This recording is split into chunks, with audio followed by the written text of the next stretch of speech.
Mr. Speaker, this is yet another legislative initiative in addressing the security challenges of this country.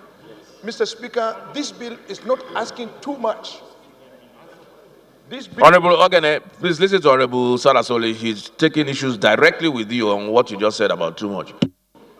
Mr. Speaker, this bill is not asking too much in order to strengthen the armed forces of the Federal Republic of Nigeria. Mr. Speaker, these are our first-line defense while we're in our beds. Mr. Speaker, there is no better time for the House of Representatives to come to the aid of the armed forces of the Federal Republic of Nigeria than now. Mr. Speaker, yes, we have security challenges.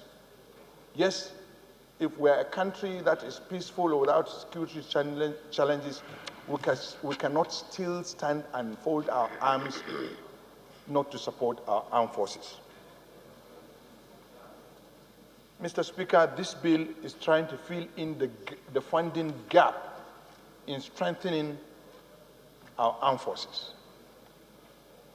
Mr. Speaker, one of the merits of this bill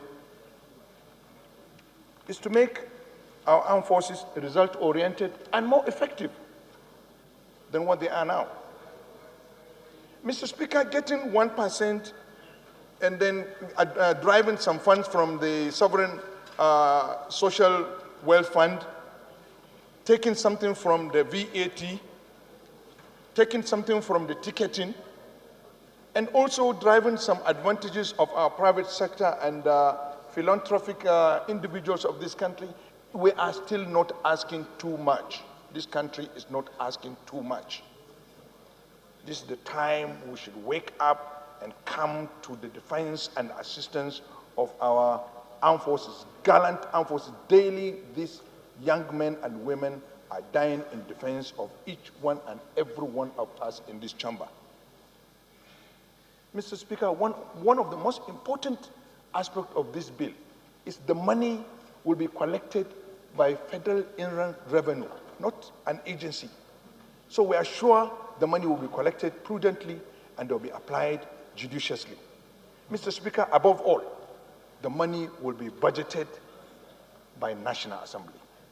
So I do not think members of this august chamber should exercise any fear with regards to this bill. This bill is nationalistic.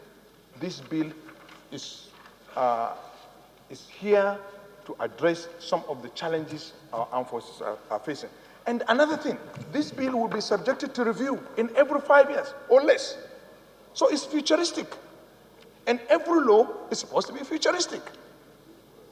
So I appeal to our colleagues to allow this bill to go to the second reading, and we take it to the committee, and we make the necessary amendments so that we can strengthen it to see that we can have a better armed forces of Federal Republic of Nigeria. Thank you, Mr. Speaker.